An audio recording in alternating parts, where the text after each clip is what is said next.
Welcome back, all you fragrance fanatics and beauty babes. I hope that you guys are having a wonderful day today.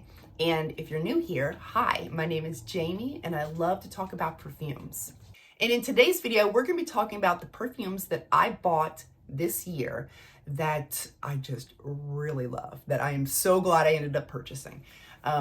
Now, we're not going to be talking about the new releases, the releases that came out in 2024. That's going to be a totally separate video at the end of the month. This video is about my favorite perfume purchases that are not new releases for this year, if that makes sense. So I will leave the links to where I purchased all these perfumes in the description box below. If any of them are Amazon links, I do get a commission from that. So without further ado, let's get started.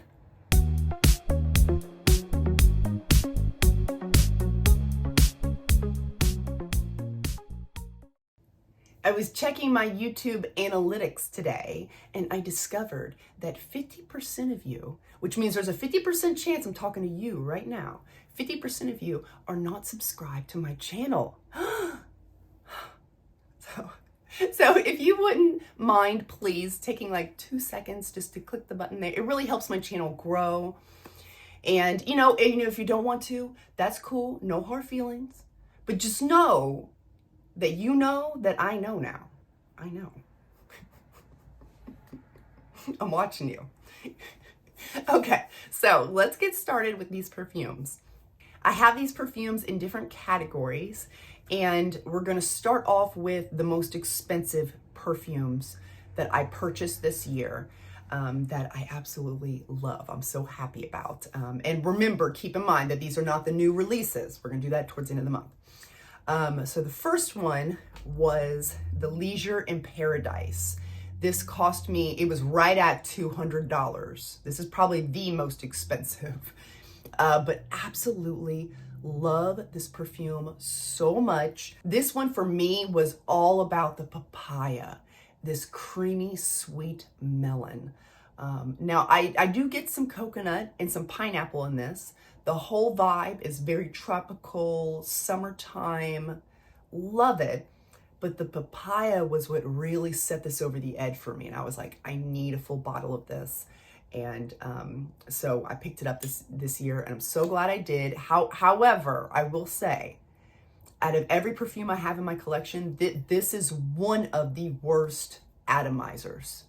And for a $200 bottle, you would think they could invest in better atomizers. I don't know. This one comes out, if you're not aware, this one comes out like a water hose. Or like a water gun. It feels like a water gun is spraying you when you use this, versus other perfumes, it kind of like comes out in like a mist form. This doesn't do that. This is like almost like a power washer. Like it will come at you. So, but yeah, so absolutely love this perfume. And then the other most expensive purchase of the year would be the BDK Rouge Smoking. Now I got a sample of this and I was like, oh my gosh, it smells so good. And I thought, you know what, I'll get a dupe of this perfume because it was so expensive. And so I got the dupe and it smelled identical to this perfume, but it wasn't as strong and it didn't last as long. And this is already not a huge performer as far as longevity. It's not terrible, but it's not great with performance. However, I wanted this scent profile as strong as I could get it because it's amazing. And so I was like, okay, I'm just gonna have to bite the bullet and get the real thing. The dupe just wasn't cutting it for me because it just wasn't strong enough. Smelled the same, but just not, So this one to me smells like a cherry soda with a dollop of vanilla ice cream on top. And then you've got some sort of spicy red candy, spicy red sweet candy mixed up with this cherry soda. And it just, it smells so good. Like it, Oh, I don't have any cherry perfume like this in my collection. And I don't know how they made it smell like cherry soda either. How did they even do that? Like, they didn't even put a soda note in the perfume, but somehow, like, that's exactly what it smells like. So I'm really glad I got like the actual, original version other than the dupe, and really love this one. And then the third most expensive that I purchased this year, but I'm so happy I did, was the J'adore L'Or. And this is actually my second bottle. I purchased my first bottle of J'adore L'Or in the early springtime of this year. And then before summer even started, it was already empty, and I had to purchase it again. Like, that's how much I love this perfume. This is a ride or die. This is one of my top perfumes for life. The J'adore L'Or, she's my girl. She's not going nowhere. And this is so much more than what the notes say this is. It's a white floral, yes, but it's just so much. It just smells so, there's something in here. I don't know. It's like crack or something. They put crack in here. Smells so addictive and intoxicating. And this would be a great signature scent. But it's also like, it's got a sophistication to it. I mean, the only thing I will say is I'm not a huge fan of the lid. You know, it's a little, it's not very sturdy. But other than that, absolutely love this perfume. It's definitely one of those you need to get your nose on. Don't go by the notes on Fragrantica, because there's just so much more wonderful things going on inside of this juice here. The next category we have is my favorite perfume purchases of the year that are the cheapest. Bora Bora. This one only cost me, I think it was maybe $13 to $15. And I love this perfume so much. It's a fresh white floral, but the tuberose in here is so like dominant in your face. It is such an intense, creamy, sweet tuberose, and it comes off like a coconut, like a very dominant coconut perfume. And it makes this like a tropical, like a tropical white floral type of perfume. Absolutely love this perfume, and I'm so happy that it's so inexpensive. Like, it's a huge love for me, but it's like $15. Like, it's amazing. I love when stuff like that happens. The next category is the most shocking. This perfume I purchased specifically for the bottle itself. I was not expecting to fall in love with this perfume. Viva la Juicy Sucre. I bought this perfume this year specifically for the bottle. I didn't care how it smelled. I wanted the bottle for display purposes. And when it came in, I thought, you know what? I'll spray it out. I'm sure it will be something nice. I mean, I never thought that this perfume was going to stink or smell awful, but I just thought it would be, But I sprayed this out and I was like, whoa, hold up here, hold up. I was not expecting such an intensely vanilla perfume, like a sweet baker's vanilla perfume. And out of all my perfumes in my collection, this is one of the top 3 vanilla perfumes that I love so much. Like, that's how much I love this vanilla in here.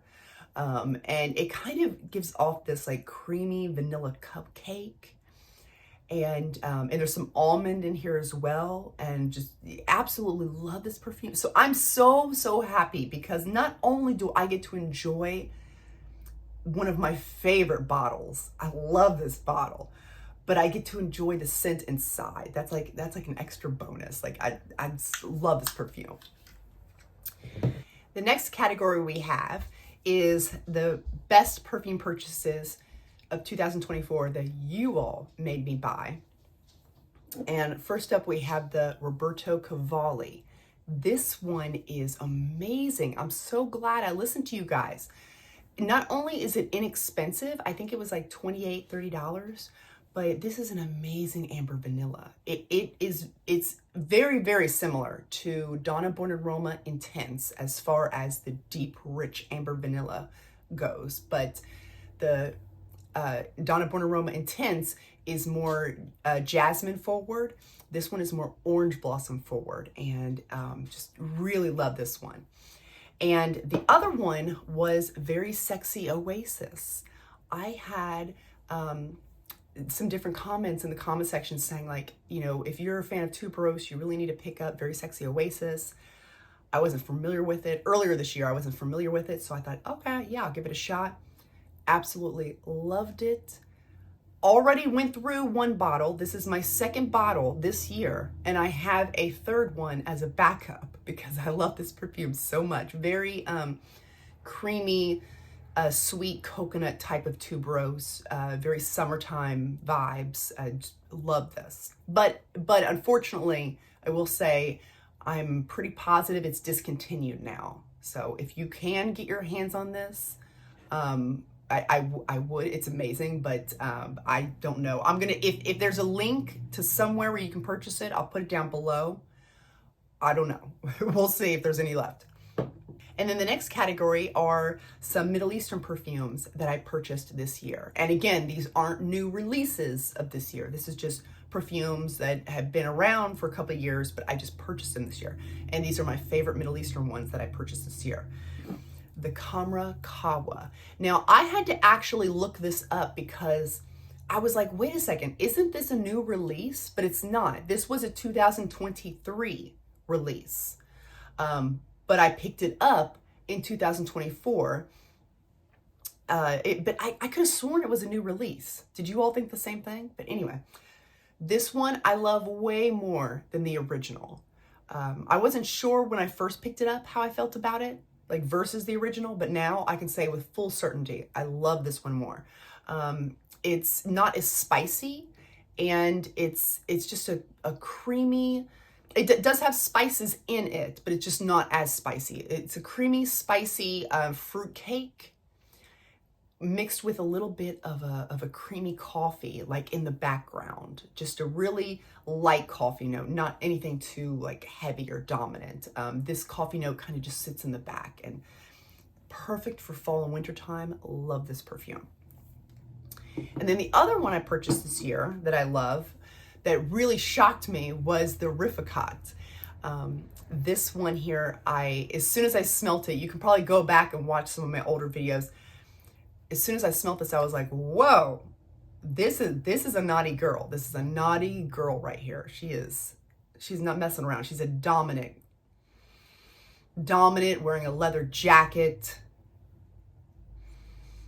It's just a spicy, aromatic vanilla, but you've got that leather in there, and it's just, ooh, it's uber sexy, uber sexy.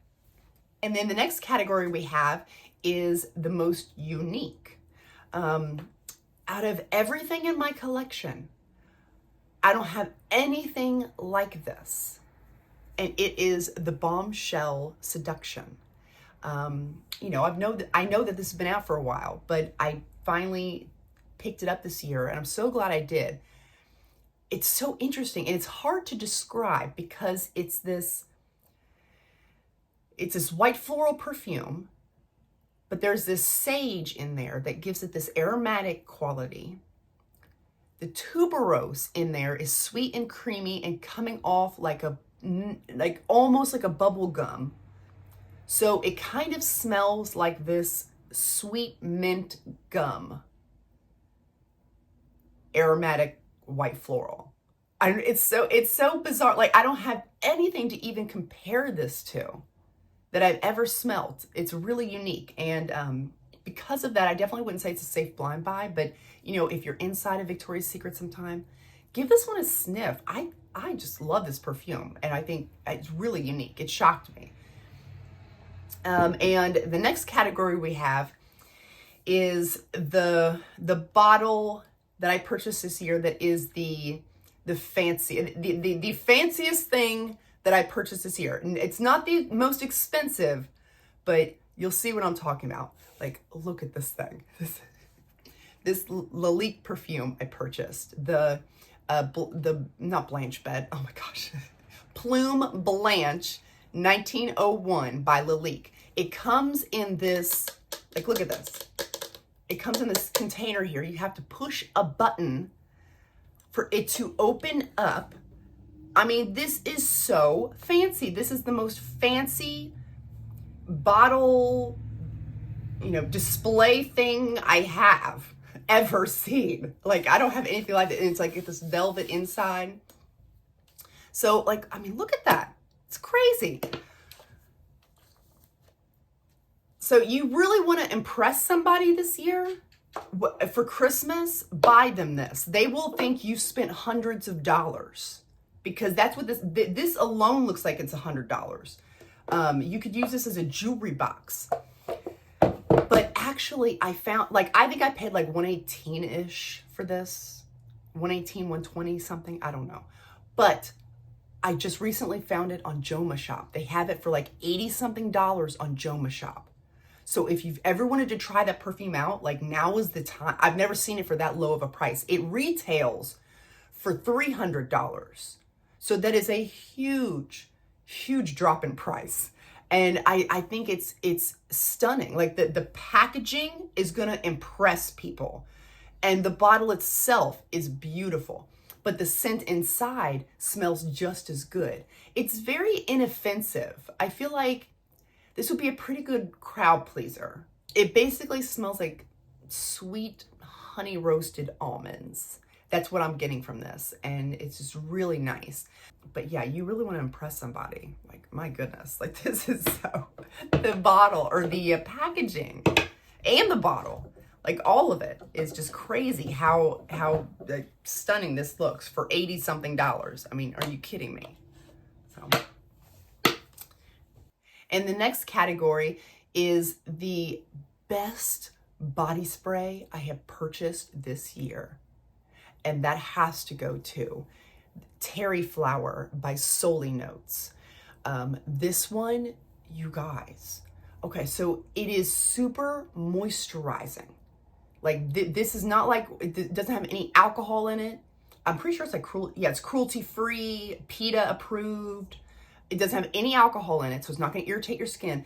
It actually moisturizes your skin. You can put this in your hair, anywhere you want. And it smells amazing. And I feel like the scent lasts a little longer because it's more of a moisturizer scent versus like a regular body spray that has the alcohol in it. I feel like this lasts a good long time for a body spray. It smells like a creamy coconut tanning lotion.